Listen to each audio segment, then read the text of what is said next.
محمد وعلى آل سيدنا ومولانا محمد معدن الجود والكرم منبع العلم والحلم والحكم وعلى وارث حاله ومظهر كماله سيدي مرشدي وسيلتي جدي محي الدين الغوث الأعظم واسع اللطف وبين وبارك وسلم وصحبه الأكرمين أجمعين.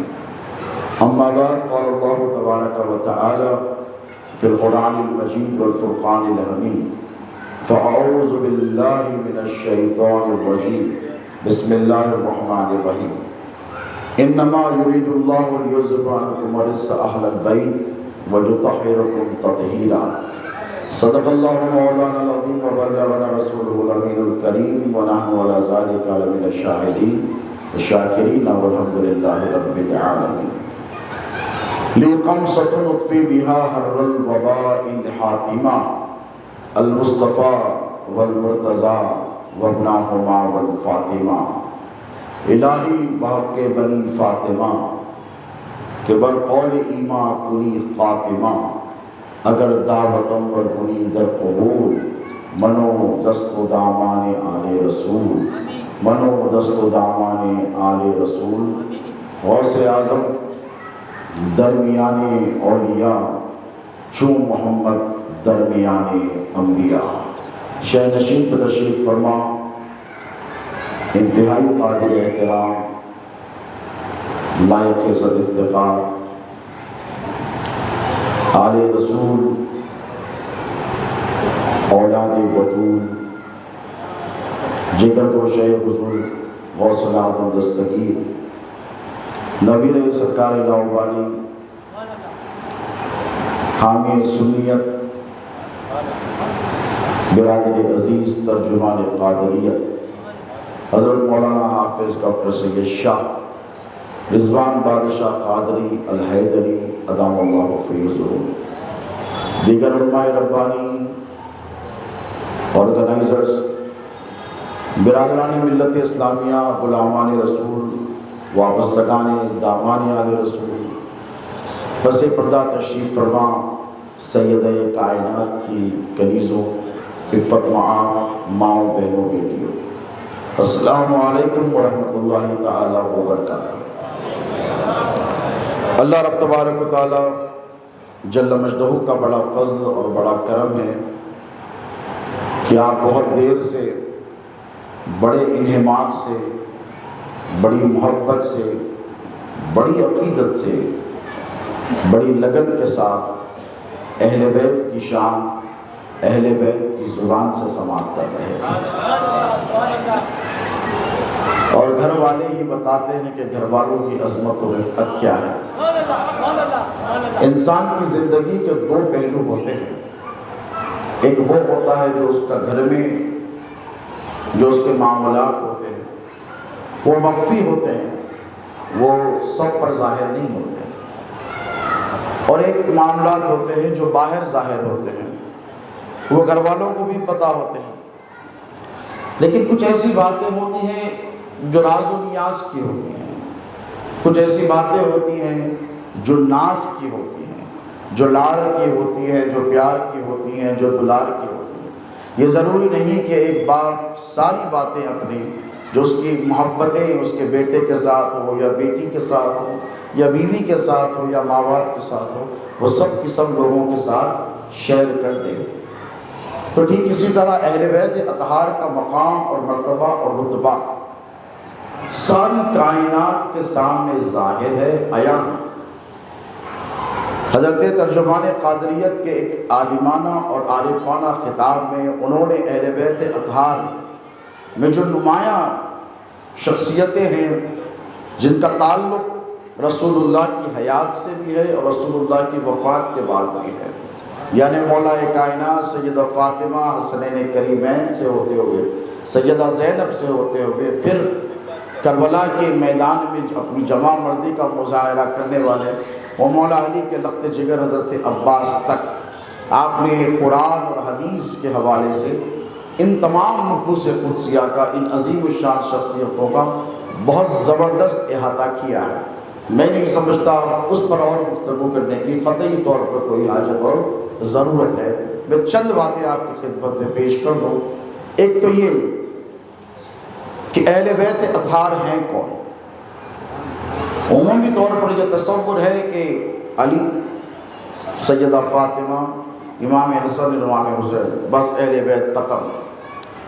تو دوستو اہل بیت ختم ہونے کے لیے نہیں آئے ہیں، اہل بیت ختم ہونے کے لیے نہیں آئے ہیں، اہل بیت دشمنان رسول کو ختم کرنے کے لیے آئے ہیں۔ اہل بیت ختم ہونے کے لیے نہیں آئے ہیں، اہل بیت ہر فتنے کی سرکوبی کرنے کے لیے آئے ہیں۔ اہل بیت ختم ہونے کے لیے نہیں آئے ہیں، اہل بیت رسول اللہ کے گستاخوں کو ختم کرنے کے لیے آئے ہیں۔ اہل بیت ختم ہونے کے لیے نہیں آئے ہیں، اہل بیت قرآن کے خلاف سازشیں کرنے والوں کو ختم ہونے کے لیے آئے ہیں۔ اہل بیت ناموس رسالت پر پہرا دینے والوں کا نام ہے۔ اہل بیت اس وقت تک رہیں گے جب تک قرآن رہے گا۔ نہ قرآن کو مٹایا جا سکتا ہے، نہ اہل بیت کو مٹایا جا سکتا ہے، یہ دونوں ساتھ رہنے والے ہیں۔ اسی لیے کہ مخبر صادق اعلیٰ آقا علیہ الصلوۃ والتسلیم نے ضمانت دی ہے، انی تارک فیکم الثقلین کتاب اللہ و عطرۃ اہل بیتی، میں تمہارے حوالے دو چیزیں کر جا رہا ہوں، ایک تو میری آل ہے، میری اہل بیت ہے، اور دوسری اللہ کی کتاب ہے۔ پھر مزید ارشاد فرمایا یہ دونوں اس وقت تک جدا نہیں ہوں گے جب تک کہ یہ دونوں کے دونوں ساتھ ساتھ مل کر مجھ سے آ کر حوض کوثر پر ملاقات نہیں کر لیتے ہیں۔ تو اب یہ کہا جائے کہ اہل بیت ختم ہو گئے، سادات کرام اور بالخصوص مستند سادات کرام، ایک ہوتا ہے میڈیکل پریکٹیشنر، جسے RMP کہتے ہیں، رجسٹرڈ میڈیکل پریکٹیشنر، گلی گلی مل جائے گا، تو کھانسی بخار تک ٹھیک ہے، آپ جا کر اس سے علاج کروا لے سکتے ہیں، لیکن اگر بڑی بیماری ہو اور اگر کوئی مشورہ دے کہ بھائی RMP کے پاس جاؤ، تو آپ اس کو مشورہ دیں گے کہ آپ ایرا گڈھے کو جاؤ، اسی لیے کہ اب جان کا معاملہ ہے، اب چھوٹا موٹا طبیب اور حکیم کام کرنے والا نہیں ہے، اب جاؤں گا تو ایکسپرٹ کے پاس جاؤں گا، ہارٹ کا مسئلہ ہے تو ٹاپ کے کارڈیولوجسٹ کے پاس جاؤں گا، کڈنی کا مسئلہ ہے تو ٹاپ کے نیورولوجسٹ کے اور نیفرولوجسٹ کے پاس جاؤں گا، برین کا مسئلہ ہے تو ٹاپ کے سائیکیاٹرک سرجن کے پاس یا فزیشین فلاں فلاں فلاں کے پاس جاؤں گا، اچھے سے اچھے کے پاس جاؤں گا۔ تو اہل بیت کے روپ میں بہت سارے ایسے ڈپلیکیٹ ہیں جو تمہاری جان تو بچا سکتے ہیں، ایمان نہیں بچا سکتے۔ یہ جو ایمان اور عقیدے میں خرابیاں ہو رہی ہیں، یہ ڈپلیکیسی کی وجہ سے ہو رہی ہیں۔ اگر آپ دودھ پیئیں اور اڈلٹریٹ دودھ ہو، اڈلٹریٹڈ، اس میں کوئی ملاوٹ ہو، اگر وہ آپ کو نقصان نہیں پہنچاتا تو آپ کو وہ پورا پروٹین اور کیلشیم بھی نہیں دے رہا، وہ فائدہ بھی نہیں پہنچا رہا ہے۔ تو ذرا سوچئے کہ اہل بیت ہیں کون اور ان کے دامن سے تمسک کیوں ضروری ہے، اور ان سے واپس تک امام ذہبی ارشاد فرماتے ہیں اہل بیت کون، ان سے سوال کیا گیا۔ آپ کو ہمارا یہ خیال ہے کہ یہ 4 نفوس قدسیہ ہی اہل بیت رسول اللہ کے، انما یرید اللہ لیذھب عنکم الرجس اہل البیت، جن کے بارے میں نازل کی گئی صرف انہی تک محدود۔ امام ذہبی فرماتے ہیں کہ علی، فاطمہ، حسن، حسین اور قیامت تک حسنین کریمین کی پیدا ہونے والی تمام اولادیں، یہ سب اہل بیت ہیں۔ تو آج شان اہل بیت بزبان اہل بیت سماعت کر رہے ہیں آپ۔ اور اہل بیت کسے کہتے ہیں؟ گھر والوں کو۔ کس کو؟ بولیے، گھر والوں کو اہل بیت کہتے ہیں۔ دیکھیے 2 گھر ہیں جو بڑی عظمتوں اور رفعتوں والے ہیں۔ اللہ کا بھی گھر ہے کہ نہیں؟ بولیے، اس کا تقدس، اس کا ادب، اس کا احترام۔ ہر محلے میں اللہ کا گھر ہے، ہر مسجد اللہ کا گھر ہے، لیکن جسے مرکزیت حاصل ہے اور سارے گھروں کا رخ جس گھر کی طرف ہے اسے کعبۃ اللہ کہتے ہیں، ہے کہ نہیں؟ ایک ہے خدا کا گھر اور ایک ہے مصطفیٰ کا گھر۔ خدا کے گھر کے سامنے جبینیں جھکتی ہیں اور نبی کے گھر کے سامنے دل جھکتے ہیں۔ یہ دونوں ضروری ہیں۔ اور خدا کے گھر کے بارے میں تو آپ نے سنا ترجمان قادریہ کے مدلل اور مفصل کتاب میں مولا کائنات کی ولادت کے حوالے سے لے کر اس کی عظمتوں کے حوالے سے۔ تو اللہ کا جو گھر ہے یہ ہمارا مرکز توجہ ہے، ہمارا سب کا ڈائریکشن کدھر ہے نماز کا؟ بولیے، خانہ کعبہ کی طرف ہے کہ نہیں؟ اب اگر کوئی آج کا ناہنجار آ کر کہے نماز تو پڑھوں گا، توجہ، بیٹھیے بھی میں تشریف رکھیں، آج کا اگر کوئی کمظرف آ کر کہے نماز تو پڑھوں گا لیکن ادھر نہیں پڑھوں گا ادھر پڑھوں گا، تو کسی بڑے مولانا یا مفتی صاحب کے پاس آپ کو جانے کی ضرورت نہیں۔ چھوٹا بچہ کہے گا تو ساری زندگی اس طرف رک کر کر پڑھ لے، تیری ایک نماز قبول ہونے والی بولیے نہیں ہے، اس لیے کہ شرائط نماز میں ہے، شرائط نماز میں ایک شرط ہے استقبال قبلہ، تمہارا رخ کس طرف ہونا چاہیے؟ میں 2 رکعت فجر پڑھتا ہوں، پیچھے اس امام کے منہ میرا بابا کے گھر کی طرف، نماز ہونے والی نہیں ہے۔ منہ میرا کعبے کی طرف، بولیے، منہ میرا کعبے کی طرف۔ اب کعبے کی طرف رخ کرے گا تبھی تیری نماز قبول ہوگی، ورنہ تیری نماز قبول ہونے والی نہیں۔ تو کیا پتا چلا؟ رخ خدا کے گھر کی طرف ہو، چہرہ خدا کے گھر کی طرف ہو تو نماز قبول ہوتی ہے، اور دل مصطفیٰ کے گھر کی طرف ہو تو تیرا ایمان اللہ کی بارگاہ میں قبول ہوتا ہے، ورنہ یہ دونوں ہیچ ہیں اور بیکار ہیں۔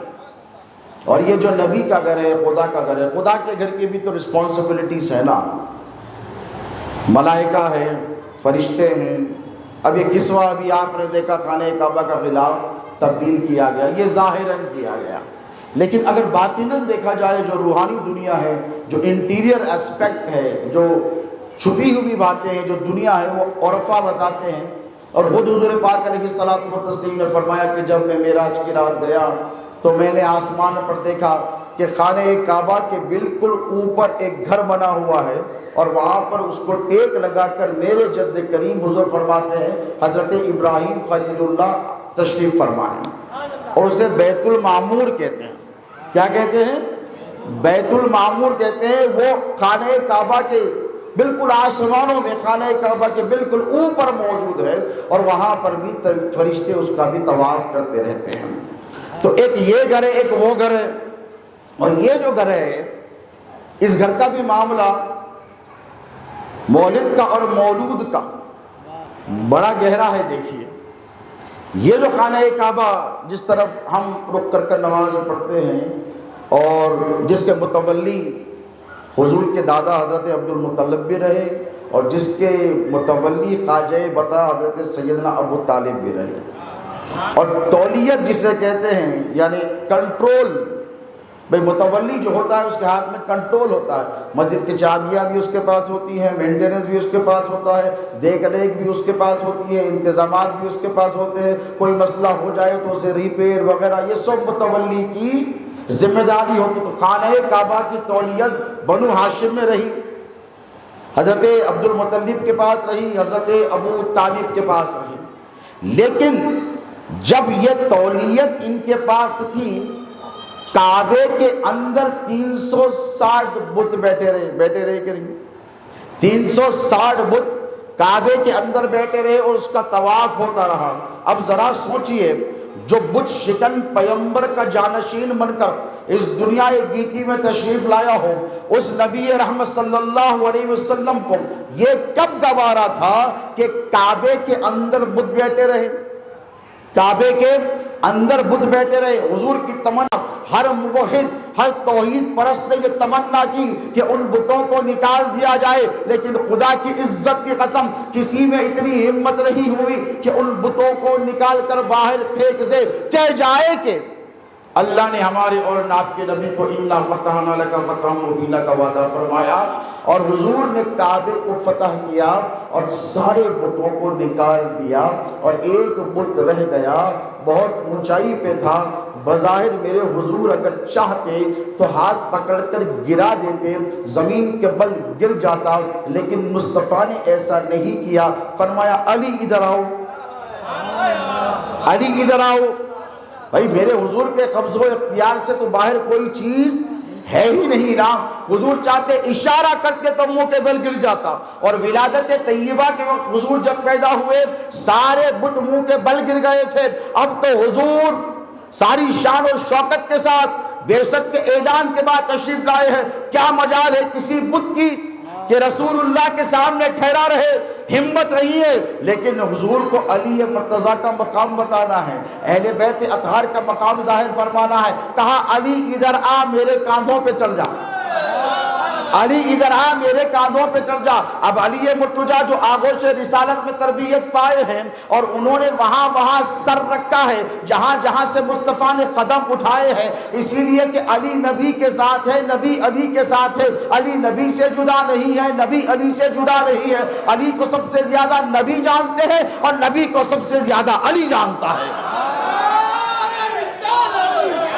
اب یہ ممکن ہے ہی نہیں, اب یہ ممکن ہے ہی نہیں کہ علی مرتضیٰ حضور کے شانوں پر ٹہل جائے. یہ بے ادبی ہوگی. کوئی مرید اپنے پیر کے کاندھوں پر ٹہل جائے, یہ بے ادبی ہوتی ہے. علی نے انکار کیا کہ نہیں یا رسول اللہ مجھ سے یہ نہیں ہو پائے گا. یہ انکار بے ادبی نہیں ہے, بالکل ایسے ہی ہے جیسے صلح حدیبیہ میں جب مشرکین مکہ اس طرف سے آئے اور رسول اللہ نے دستخط کی محمد الرسول اللہ, تو مشرکین نے کہا کہ رسول اللہ کو نکال دیجئے. علی ڈر گئے اور کہنے لگے یا رسول اللہ علی کی جان جاتی ہے تو جائے, لیکن جس پر ایمان لایا ہے ان کلمات کو نہیں نکالوں گا. یہ بے ادبی بھی نہیں ہے پیارے. کبھی کبھی پیر سے یہ کہہ دینا, اب آپ یہ کہنے مت لگ جائیے, کبھی کبھی یہ پیر سے کہہ دینا کہ مجھ سے نہیں ہوگا, یہ محبت ہے, یہ وارفتگی ہے, یہ وابستگی ہے, یہ جنون ہے, یہ ایک ایثار کی, ایک قربانی کی ایک کیفیت کا نام ہے. حضور نے نہ ڈانٹا نہ ٹوکا نہ یہ کہا من یطیع الرسول فقط اطاع اللہ. اے علی یہ کیا کر رہا ہے, تجھے نہیں معلوم کہ میری اطاعت ہی اللہ کی اطاعت ہے, روگردانی نافرمانی نہیں. حضور مسکرائے, حضور مسکرا کر کہا ٹھیک ہے میں ہی نکال دیتا ہوں. اب ٹھیک ایسے کعبے کے اندر سب باہر, نبی اور علی اندر, سب باہر نبی اور علی اندر. حضور نے کہا علی آجا میرے اوپر. علی نے کہا میری مجال نہیں. اس کے بعد حضور نے کہا نہیں علی میں تجھے حکم دیتا ہوں. اب جب بات حکم کی آئی تو مولا کائنات کو حضور پاک نے اپنے کانٹوں پر اٹھایا اور اٹھا کر یہ نہیں پوچھا کہ اے علی توڑ دیا تو نیچے آ جا, کیونکہ علی نبی کو معلوم ہے علی کس منزل پر پہنچے ہوئے.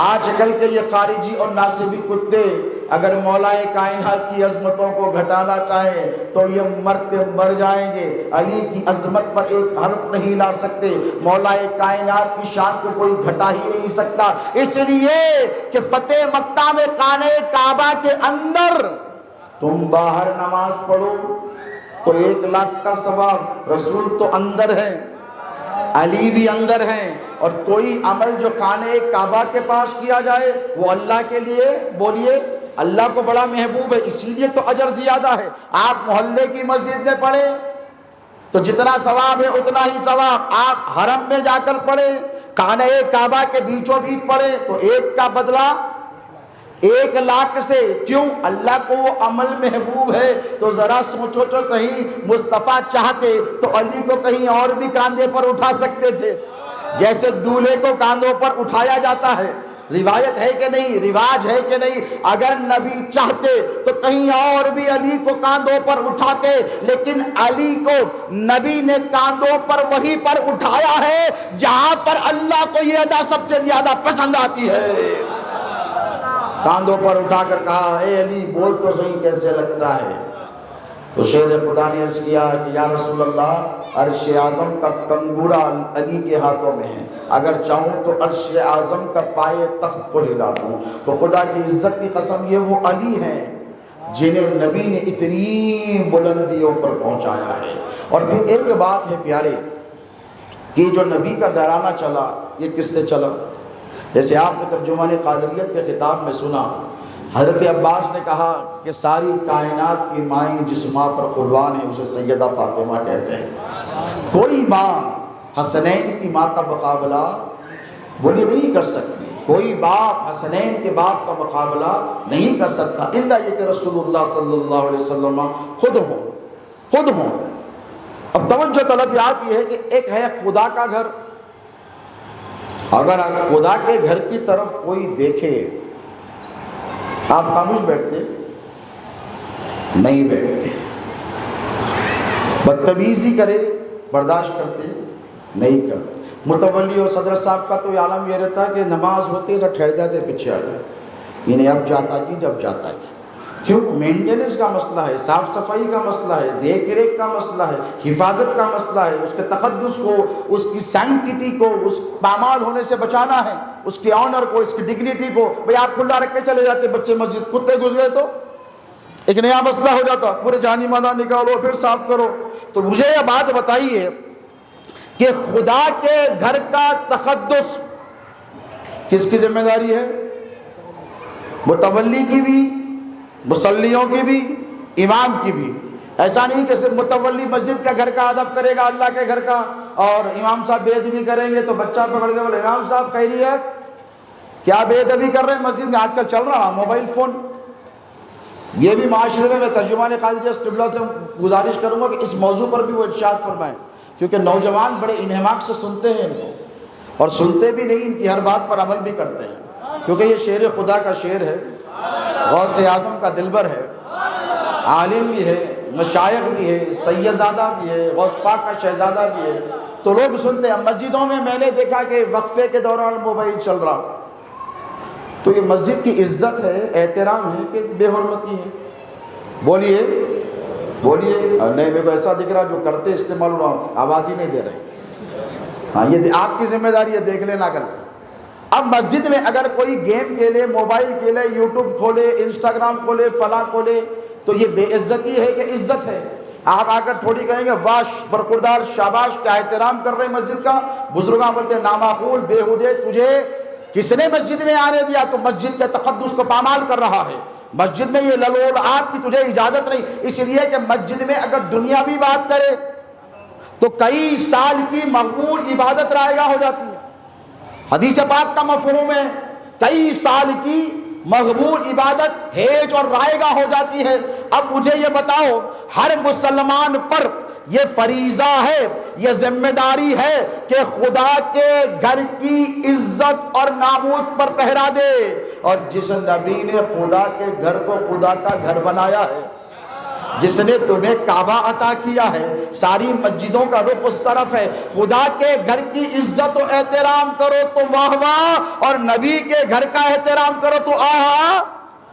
یہ سنیت نہیں ہے، یہ ناسبیت ہے، یہ خارجیت ہے. اور پھر نبی کے گھر سے دشمنی کیوں؟ بھئی دنیا میں دو قسم کے لوگ ہیں. ایک وہ ہیں جنہیں خدا کے گھر کا احترام بھی ہے اور نبی کے گھر کا احترام بھی ہے، جنہیں خدا کے گھر سے محبت بھی ہے اور نبی کے گھر سے بھی محبت ہے. اور ایک ایسے ہیں جنہیں خدا کے گھر کا تو احترام ہے لیکن نبی کے گھر کا پاس و لحاظ بولیے نہیں ہے. توجہ طلب بات یہ ہے کہ خدا نے بتلایا کہ نبی کے گھر کا مقام و مرتبہ کیا ہے. جب خانہ کعبہ تعمیر ہوا، ابھی گزشتہ مہینے آپ نے حضرت ابراہیم خلیل اللہ، حضرت ابراہیم ذبیح اللہ علیہ السلام کے حوالے سے خطابات علماء کے سنے. جب کعبہ تعمیر ہو گیا تو اللہ نے ایک وعدہ لیا باپ اور بیٹے سے. کیا وعدہ لیا؟ وَأَعِدْنَا إِلَىٰ إِبْرَاهِيمَ وَإِسْمَاعِيلَ أَن طَهِّرَ بَيْتِيَ لِلطَّائِفِينَ وَالْعَاكِفِينَ وَرُكَّعِ السُّجُودِ. اے ابراہیم، اے اسماعیل، مجھ سے وعدہ کرو. کیا وعدہ لیا؟ کہ تم یہاں نماز پڑھتے رہو گے یا پھر اس کو آباد رکھو گے یا لوگوں کو بلاتے. یہ ساری چیزیں تو کر دی. جب فائنل وعدہ ہوا، فائنل وعدہ ہوا، علماء جانتے ہیں، رضوان پاشا تو ماشاءاللہ جید حافظ قرآن ہے، اللہ نے وعدہ لیا باپ سے بیٹے سے. اب یہ مجھے بتاؤ ابراہیم اور اسماعیل نے جو وعدہ کیا وفا کیا کہ نہیں؟ بولو، حکم کی تعمیل کی کہ نہیں؟ اللہ نے کہا کہ اسماعیل کو چھوڑ دو، چھوڑ دیا. وادی زیزر غیر زیزرا میں چھوڑ دو، چھوڑ دیا. تنہا چھوڑ دو، چھوڑ دیا. چھری کے نیچے ڈالو، حلق پہ چھری چلا دو، چلا دیا. ساری فرمانبرداریاں کر دی. آگ میں کود جاؤ، کود گئے. یہ ساری فرمانبرداریاں. اب ایک وعدہ لیا اللہ نے ابراہیم اور اسماعیل سے وَعَهِدْنَا إِلَىٰ إِبْرَاهِيمَ وَإِسْمَاعِيلَ أَن طَهِّرَ بَيْتِيَ، اے ابراہیم اور اسماعیل مجھ سے وعدہ کرو کہ تم میرے گھر کو پاک رکھو گے. کیا رکھو گے؟ پاک رکھو گے. أَن طَهِّرَ بَيْتِيَ، کس کے لیے؟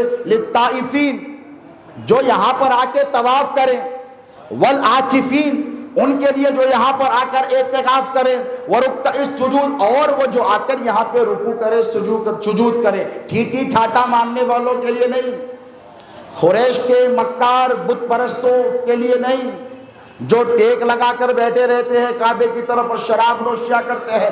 ابراہیم تمہیں کعبے کو ان کے لیے پاک رکھنا ہے. توجہ طلب بات ہے، ان کے لیے پاک رکھنا ہے جو اعتکاف کریں گے، جو یہاں رکوع کریں گے، یہاں پہ سجود کریں گے، جو میرے گھر کا احترام کریں گے، ان کے لیے. ابراہیم نے ذمہ داری لے لی، اسماعیل نے ذمہ داری لے لی. اسماعیل کے بعد کوئی نبی آیا نہیں جب تک کہ میرے نبی تشریف لے کر آئے نہیں. اب 2000 سال کا تقریباً یہ وقفہ رہا، 2000 سال تک بت بیٹھے رہے، گھر خدا کا، اندر بت. بولیے عظمت پامال ہوئی کہ نہیں؟ بولیے ہوئی کہ نہیں؟ بولیے ہوئی. اب ایک ہے خدا کا گھر. خدا نے یہ تو گوارا کر لیا کہ میرے گھر میں بت بیٹھے رہے. خدا نے یہ بھی گوارا کر لیا کہ بتوں کی نجاست میرے گھر کے اندر موجود رہے. خدا نے یہ بھی گوارا کر لیا کہ لوگ آئے اور آ کر دیکھے کہ اندر نجیس بت بیٹھے ہیں، ناپاک بت بیٹھے ہیں. اب جہاں بت بیٹھا ہے وہ استھل، وہ مقام، وہ پلیس، سینکٹیٹی تو باقی نہیں رہی، اس کا تقدس تو باقی نہیں.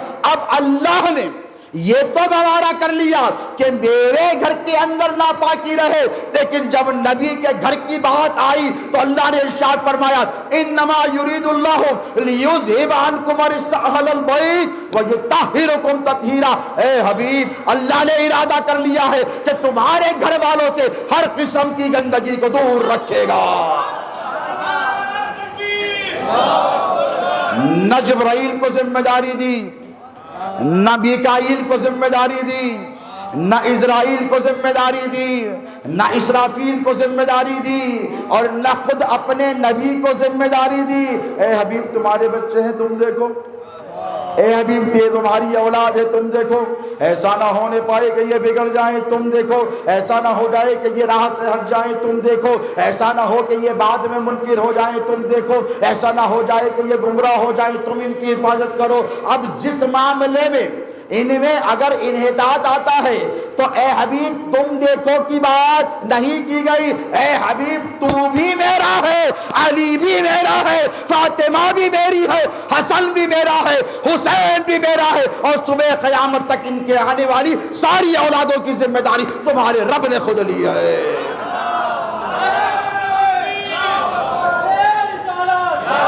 اب آئے بہت اہل بیت کا بگاڑنے والے، نقص ڈھونڈنے والے.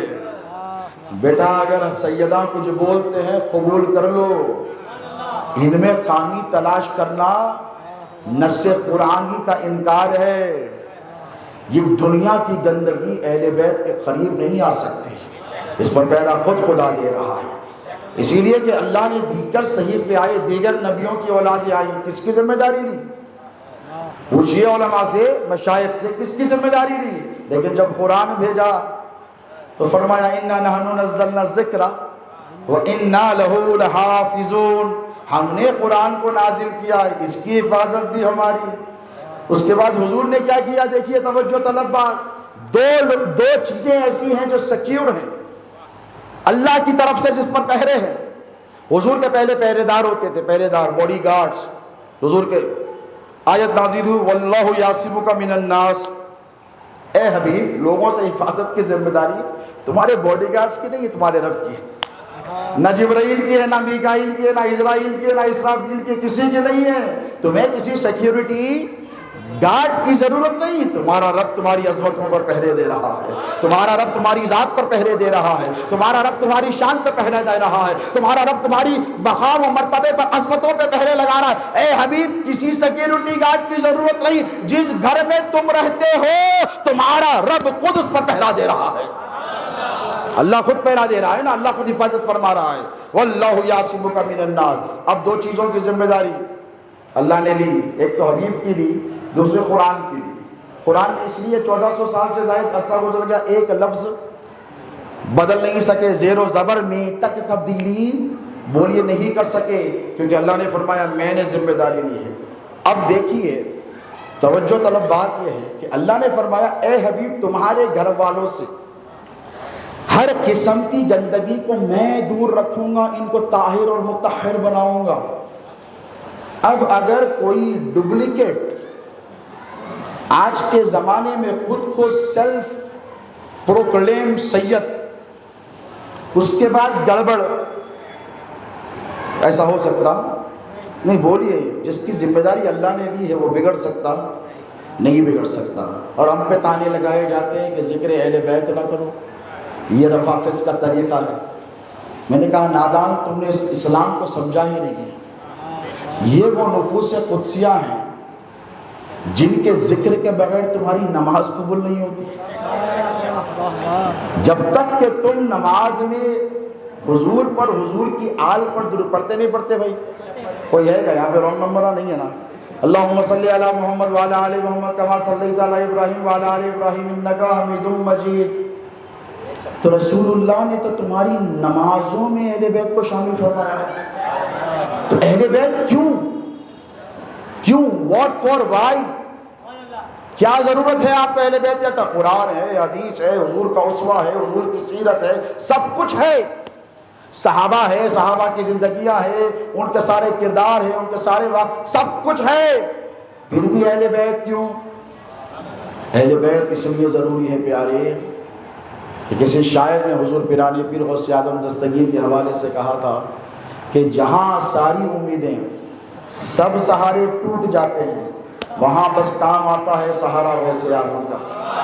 یہ ہے اہل بیت، یہ ہے اہل بیت۔ جہاں کسی کی نہیں چلتی ہے، توجہ طلب بات ہے، جہاں کسی کی نہیں چلتی ہے وہاں اہل بیت رسول کی چلتی ہے۔ میں ذمہ داری سے کہہ رہا ہوں، اسی لیے کہ 6 برس کے ہیں حسنین کریمین، اور اللہ رب تبارک و تعالیٰ نے فرمایا ان الحسن والحسین سیدا شباب اہل الجنہ۔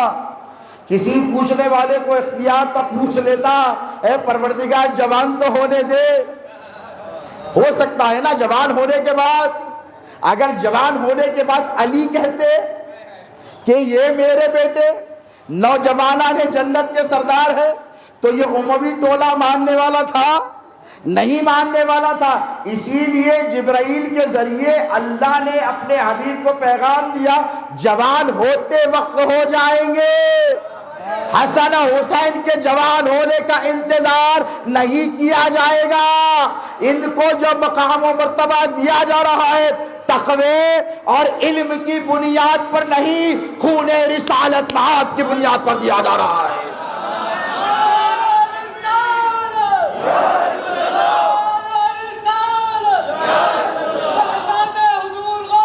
مصطفیٰ یہ تمہارا خون ہے، خون ہے، خون ہے۔ مجھے ایک سوال کرنے دیجیے، ہم اہل سنت ہیں اور ہم سے بڑا کوئی سنی ہے بھی نہیں، اور ہمیں ہماری سنیت پر ناز ہے۔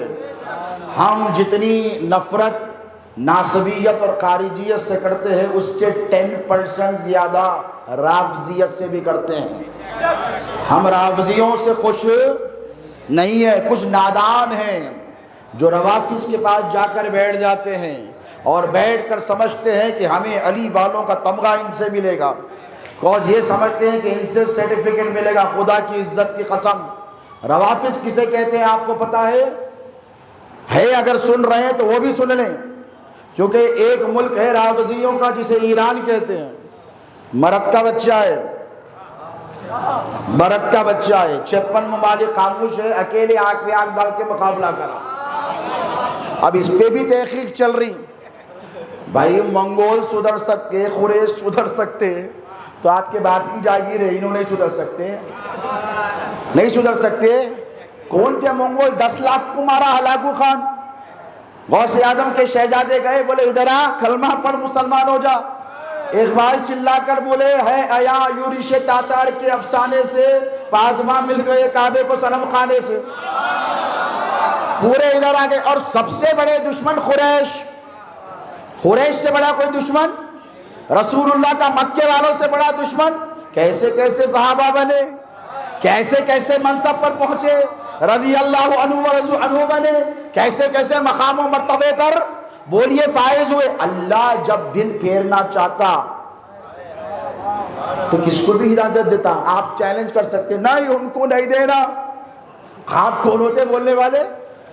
نہیں بول سکتے، آپ ہرگز نہیں بول سکتے۔ تو وہ دن بھی دور نہیں ہے۔ ہاں، یہ جو ایران میں مردانگی آئی ہے، یہ کیوں آئی؟ یہ حسین والے ہیں، یہ حسن والے ہیں، اور یہ علی والے ہیں، اسی لیے ان کے پاس مردانگی آئی ہے، کیونکہ یہ شاہ مردان شیر یزداں قوت پروردگار کا نعرہ لگانے والے ہیں۔ یہ لا فتح الا علی، لا سیف الا ذوالفقار کا نعرہ لگانے والے ہیں۔ اور ہماری پیشن گوئی رضوان پاشا قبلہ کی موجودگی میں بول رہا ہوں، وہ دن دور نہیں ہے کہ یہ جو روافظ ہیں، روافظ کی پہچان کیا ہے؟ سب سے سمپل، علماء عارفین ہمارے پاس جو ٹرمینالوجی میں بتایا جاتا ہے کہ ام المومنین سیدہ عائشہ صدیقہ رضی اللہ تعالی عنہا کی گستاخی کرنے والا اور شیخین کریمین کے مقام و مرتبے کو گھٹا کر ان کی توہین کرنے والے کو رافضی کہتے ہیں۔ علی سے محبت کرنے والے کو رافضی نہیں کہتے، عاشق کہتے ہیں۔ اور علی کی محبت تو قرآن میں فرض ہے، یہ نہیں کرا تو سب کچھ اپنی جگہ، مسلمان ہی نہیں رہتا۔ اب میں اہل تشیع کو یہ دعوت دے رہا ہوں، کیونکہ دعوت دینا ہمارا منصب اور فریضہ ہے، کہ تم 3 چیزیں چھوڑ دو، ساری دنیا کا مسلمان تمہارے ساتھ ٹھہرنے تیار ہے کہ نہیں؟ تو بہرحال یہ ٹاپک۔ اب رہی بات اہل بیت اطہار کی محبت اور مودت، رسول اللہ صلی اللہ علیہ وسلم نے فرمایا انی تارک فیکم الثقلین کتاب اللہ و عطرتی اہل بیتی، 2 چیزیں چھوڑ کے جا رہا ہوں، اور دونوں ثقلین ہیں۔ یاد رکھو کیا ہیں؟ ثقلین۔ ثقلین کہتے ہیں، کس کو بولتے ثقلین؟ جیسے حسنین، کونین، اب دونوں بیٹے ہیں سیدین، تسنیہ ہیں، سمجھ رہے ہیں؟ سیدین، 2 سید۔ ثقلین بولتے ہیں برابر کے وزن کی چیز ہونا۔ ہاں توجہ، برابر کے ہونا، نہ اس میں ملاوٹ ہو سکنا، نہ اس میں ملاوٹ ہو سکنا، نہ اس میں مینیپولیشن ہو سکنا، نہ اس میں مینیپولیشن ہو سکنا، نہ اس کے حسن میں کمی آنا، نہ اس کے حسن میں کمی آنا، نہ اس کی عظمت گھٹ سکے، نہ اس کی عظمت گھٹ، ہر اعتبار سے پیرالل ہو، اسے کہتے ہیں ثقلین۔ اگر ایک کا وزن کم، ایک کا وزن زیادہ، تو بیٹھ پوچھئے اہل علم ہیں، عربی سے ڈاکٹریٹ کی ہے، رضوان پاشا قبلہ سے پوچھئے، ایک وزن کم ایک وزن زیادہ تو ثقلین نہیں، ثقلین نہیں، دونوں برابر۔ اسی لیے تو حضور نے فرمایا الحق مع علی وعلی مع علی، حق علی کے ساتھ ہے، علی حق کے ساتھ ہے، اور اہل بیت کے ساتھ قرآن کو کر رہا ہوں، قرآن کو اہل بیت کے ساتھ کر رہا ہوں، قرآن کو اہل بیت کے حوالے کیا، اہل بیت کو قرآن کے حوالے کیا۔ اب اگر قرآن میں ترمیم کی بات آئے گی تو مولوی تو نذرانہ لے کر چلا جائے گا، نو کے نیزہ پر قرآن پڑھنے والے کو حسین کہتے ہیں، مولوی تو پیسہ چلے جائے گا نا، نکل جائے گا۔ اقبال نے انہی کے حوالے سے کہا تھا، ہوئے کس درجہ بے توفیق فقیہان حرم، ہوئے کس درجہ بے توفیق فقیہان حرم، خود بدلتے نہیں قرآن کو بدل دیتے ہیں۔ مولانا کے پاس جا کے فتویٰ لیجئے تو بولتے ایسا نہیں، ایسا پوچھے تو ایسا جواب آتا۔ علی کے پاس پوچھ سکتے ایسا، علی کی اولاد کے پاس پوچھ سکتے ایسا۔ اب دیکھو دوستو، ہمیں کسی کے سہارے کی ضرورت نہیں ہے، اہل بیت کو اللہ نے امت کا سہارا بنایا ہے۔ توجہ، انہوں ساتھ دیتے ہیں، انہوں ساتھ دیتے، نکو دو بابا، سیدوں کا ساتھ کوئی بھی نہیں دیے، 22,000 میں سے ایک نکل کے آیا۔ اب کیا ریشے ہوتا ہوگا، 0.000.1 کیا ہوتا کہ وہ بھی نہیں معلوم میرے کو، 22,000 میں سے ایک نکل کر آیا۔ آپ ہمارا ساتھ دیں یا نہ دیں، یہ اہم نہیں ہے، ہمیں آپ کا ساتھ دینا ہے، یہ اہم ہے۔ اہل بیت پر ذمہ داری عائد کی گئی ہے۔ کیا ذمہ داری عائد کی گئی ہے؟ جب قرآن پر حملہ ہوگا تو اللہ یہ منظر دیکھ رہا ہے کہ اے حسین، قرآن میں یزید تحریف کرے گا تو سمجھوتا کرے گا کیا اس سے؟ آیتوں کو بدلا جائے گا، بدلا بھی نا، پوچھئے اپنی طرف سے تو کوشش کی۔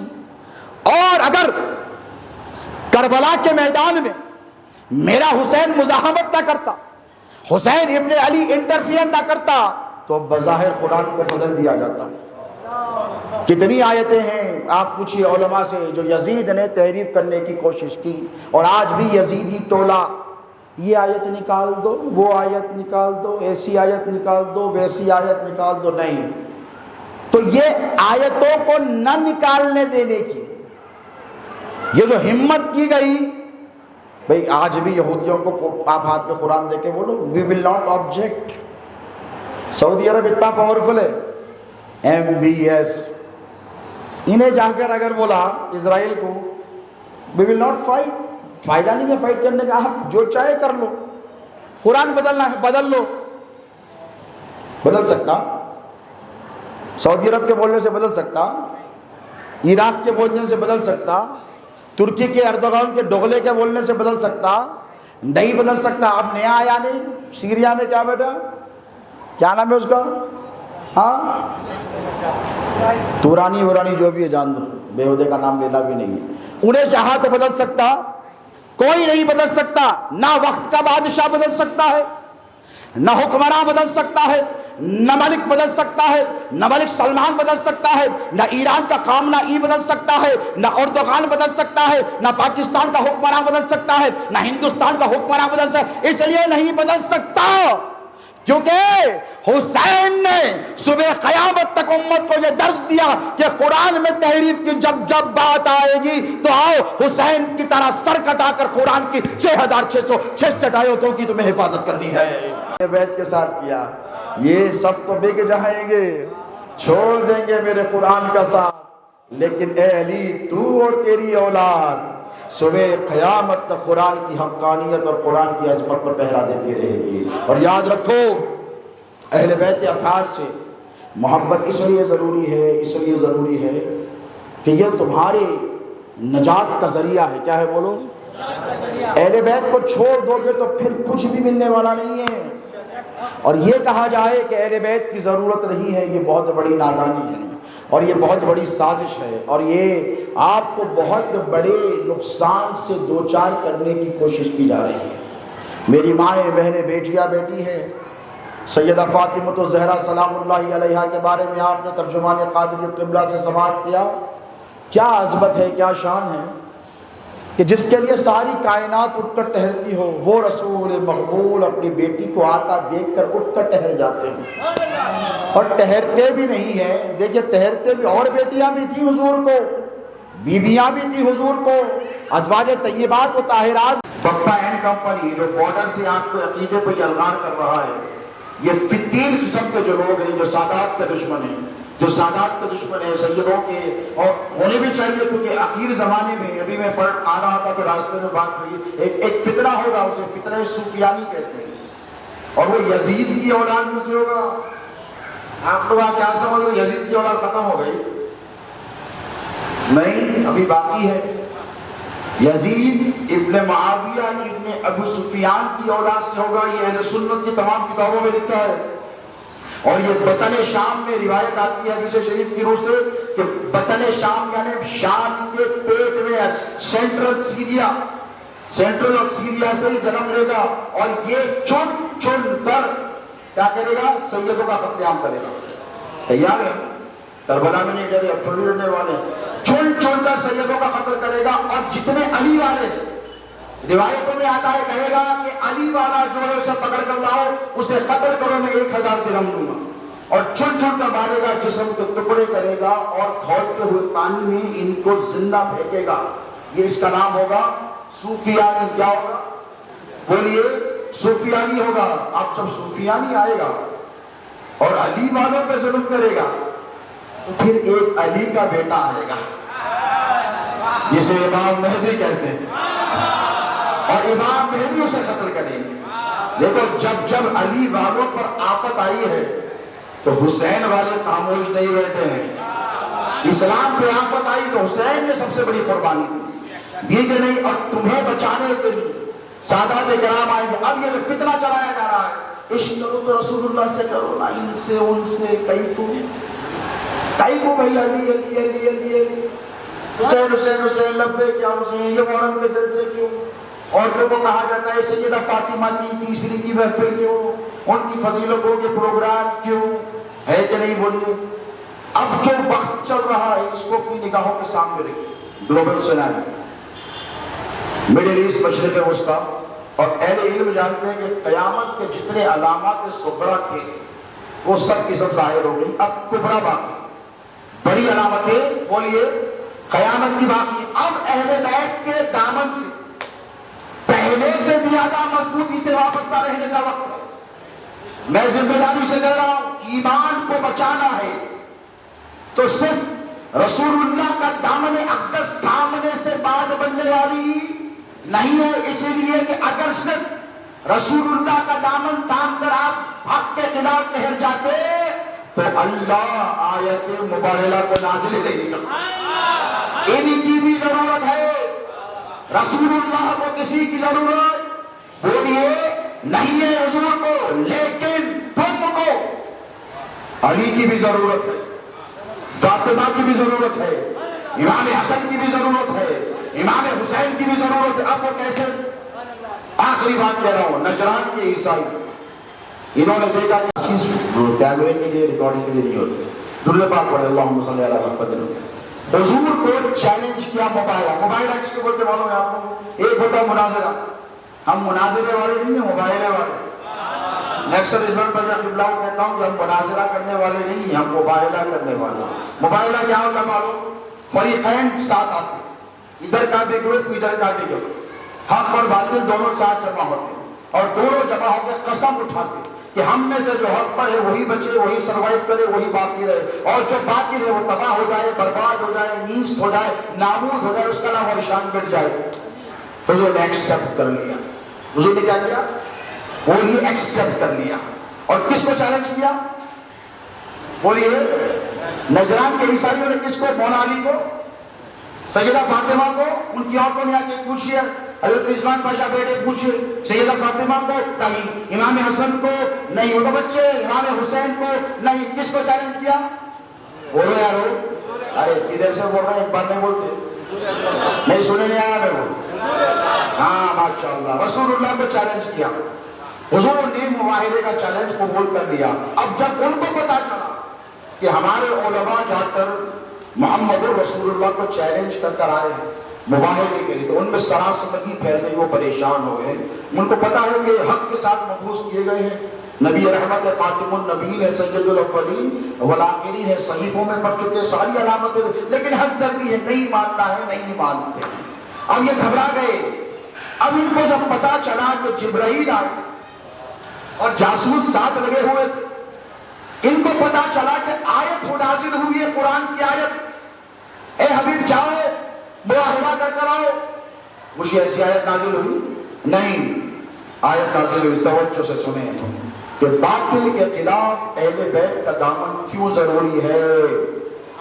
ہاں باطل سے لڑنا ہے نہیں، کیا تم کو آگے بھاگنا ہے، لفافہ لے کے بھاگنا ہے، یا حکمت سے کام لینا ہے، یا نہیں چلتا یہ بھی چلتا وہ بھی چلتا بولنا ہے، علی والے ہے کہ نہیں، باطل سے مقابلہ کرنا ہے۔ وَقُلْ جَاءَ الْحَقُّ وَزَهَقَ الْبَاطِلُ إِنَّ الْبَاطِلَ كَانَ زَهُوقًا۔ جب حق آتا ہے تو باطل تم دبا کر بھاگنا ہی ہے، اس کو مٹنا ہی ہے، تو حق والے ہیں، اس لیے حق والے ہیں کہ رسول اللہ نے فرمایا الحق مع علی وعلی مع الحق، تو علی والا حق پر ہوتا ہے کہ نہیں۔ اب جبرائیل آئے اور آ کر کہا اللہ نے سلام بھیجا ہے۔ حضور نے کہا کیا پیغام لایا؟ تو کہا فَقُلْ تَعَالُوا نَدْعُو أَبْنَاءَنَا وَأَبْنَاءَكُمْ وَنِسَاءَنَا وَنِسَاءَكُمْ وَأَنفُسَنَا وَأَنفُسَكُمْ ثُمَّ نَبْتَهِلْ فَنَجْعَلُ اللَّهَ مِنَ الْكَاذِبِينَ۔ اللہ نے پیغام بھیجا، توجہ ہے آپ کی 100% ہونا میرے ہے تو سنا تو نہیں تو سنا، 100% ہے۔ اللہ نے پیغام بھیجا کہ اے حبیب آپ اعلان کیجئے فقل تعالو، ان سے کہو آؤ. چیلنج ہو رہا ہے. تیور دیکھیے، تیور آیت مباہلہ کے تیور دیکھیے. چیلنج ہو رہا ہے فقل تعالو. وہ تیرا کام ادھر آ، ہمارے پاس طریقہ ہے نا، ادھر دیکھ لیں گے. تو بھی زور آزما، میں بھی زور آزماتا ہوں. اب آیت مبارکہ کے تیور دیکھیے. رسول اللہ سے اللہ فرما رہا ہے اے حبیب اب تم کہو فقل تعالوا ندعو ابناءنا وابناءکم. اے منافقوں، اے مشرکوں، اے عیسائیوں، آؤ میں تم کو چیلنج کرتا ہوں، تم اپنے بیٹوں کو لے کر آؤ، میں اپنے بیٹوں کو لے کر آؤں. تم اپنی اولادوں کو لے کر آؤ، میں اپنے بیٹوں کو لے کر آؤں گا. تم اپنی عورتوں کو لے کر آؤ، میں اپنی عورتوں کو لے کر آؤں گا. ارے تم اپنی جانوں کو لے کر آؤ، میں اپنی جان کو لے کر آؤں گا. اب کیا کیا حضور نے؟ بولیے کیا کیا؟ فقل تعالوا ندعو ابناءنا وابناءکم. حضور نے یہ نہیں کہا کہ مولا میرے تو بیٹے ہیں ہی نہیں. یہ تو تعالیٰ دیا جاتا ہے اللہ کے رسول اللہ کے بیٹے نہیں. ایک آیت میں اللہ نے کیا کیا ظاہر فرما دیا ہے. قربان جاؤ، قربان جاؤ. حضور نے امام حسن کا ہاتھ پکڑا، امام حسین کا ہاتھ پکڑا. ذرا تصور کی آنکھوں سے آپ کو دیکھنا پڑے گا. دیکھ رہے ہیں ادھر امام حسن ہے، ادھر امام حسین ہے. امام حسن کا ہاتھ علی نے پکڑا ہے، امام حسین کا ہاتھ فاطمہ الزہرا نے پکڑا. اب یہ پنج تن، جسے ہم پنج تن کہتے ہیں، اب یہ جس شان سے نکلے، میرے نبی کی ذات ساری کائنات کے لیے کافی. آدم سے لے کر عیسیٰ تک سب کی آبرو بچانے والے کو محمد رسول اللہ کہتے ہیں. سب کی آبرو ہے باعث نجات. میں کیا کیا کہوں تجھے، کس کس کی آبرو کا وسیلہ کہوں تجھے. آدم سے عیسیٰ تک سب کی آبرو رکھی ہے محمد رسول اللہ نے. اب محمد رسول اللہ تنہا نہیں ہے، ساتھ میں حسن ہے، حسین ہے، ادھر علی ہے، ادھر فاطمہ ہے. ادھر کوہرام مچ گیا، ادھر باطل کے خیموں میں کوہرام مچ گیا. کیا کوہرام مچا؟ خبردار، محمد عربی تنہا نہیں آ رہے، ساتھ میں علی بھی ہے، فاطمہ بھی ہے، حسن بھی ہے، حسین بھی ہے. اگر محمد دعا کرے، علی، فاطمہ، حسن و حسین آمین کہے، تو اے عیسائیوں سن لو، صبح قیامت تک روئے زمین پر کوئی عیسیٰ کا نام لینے والا نہیں رہے گا. میدان چھوڑ کر بھاگ گئے. مباہلہ نہیں ہوا تو اللہ نے کیا فرمایا؟ اے میرے حبیب، یہ حسن و حسین تمہارے بیٹے ہیں. ازواج طیبات و طاہرات کی چوکھٹوں پر ہمارے ماں باپ قربان، ان کی عظمتوں کو لاکھوں کروڑوں سلام. حضور چاہتے تو امہات المومنین میں سے کسی کو ساتھ لے لیتے، نہیں، پنجتن میں سے ساتھ لیا، بی بی فاطمہ کو اور حسن و حسین کو رکھا. تو پیغام یہی ہے آج شان اہل بیت کانفرنس سے اس فقیر قادری کا، کہ باطل قوتوں کے سامنے اگر ٹھہرنا ہو تو نعرہ رسالت کے ساتھ، نعرہ رسالت کے ساتھ، نعرہ رسالت کے ساتھ، نعرہ حیدری لگانا پڑے گا. کرو گے تو باطل بھاگے گا. ایک نعرے سے اب کام چلنے والا تمہارا نہیں ہے. یاد رکھو، 5 نعرے پنجتن کے. میں آج آپ کو ایک نعرہ دے، 5 نعرے تو ہے پنجتن کے، لیکن ہماری جو نسبت قادریت ہے یہ پنجتن کا نچوڑ ہے. ہاں یاد رکھو، جو غوث اعظم کے در سے ہٹ جاتا تھا پھر کسی کی در پہ جگہ نہیں ملتی اس کو. ہاں جو تیرے در سے یہاں پھرتے ہیں، در بدر یہ ہوئی خار پھرتے ہیں. اب نعرہ لگے گا تو ایک نعرے میں اپنی بات ختم کروں گا. غوث اعظم پنجتن کا خلاصہ ہے، اور کسی کو اس دنیا میں، ہم نہیں بولتے، مجدد الفسانی بولتے، جو فاروقی ان نسل ہے اور مشربن نقشبندی ہے، وہ بولتے امام مہدی کے آنے تک، امام مہدی آنا آئیں گے. جب آئیں گے تشریف لائیں گے، بڑی شان سے آئیں گے، سب کا باجا بجائیں گے. لیکن 900 سال سے مسلک اہل سنت، مسلک حق پر جو ذات پہلا دے رہی ہے اسے غوث اعظم دستگیر کہتے ہیں، اسے پیران پیر کہتے ہیں، اسے محبوب سبحانی فکر ربانی کہتے ہیں، صاحب الاشارات والمعانی کہتے ہیں. قندیل النورانی کہتے ہیں، الباز اللہ الاشد شہباز اللہ بکاری کہتے ہیں۔ تو آج سے ہمارا نعرہ کیا ہوگا؟ 5 نعرے پنج تن کے، ایک نعرہ غوث کا۔ بولو 5 نعرے، ایک نعرہ غوث کا۔ یا غوث المدد۔ اللہ رب تبارک و تعالیٰ کی ہماری سب کی حاضری کو قبول فرمائے، اور جو عالمانہ عارفانہ ناسیانہ خطاب ترجمان قادریت کا آپ نے سماعت کیا ہے، حق سبحانہ و تعالیٰ سے دعا کہ پروردگار آپ کو اور تمام حاضرین کو مستورات کو اس پر عمل پیرا ہونے کی توفیق عطا فرمائے۔ یہ جو پیغام آپ لے کر جائے، اللہ رب تبارک و تعالیٰ سے میں دعا کرتا ہوں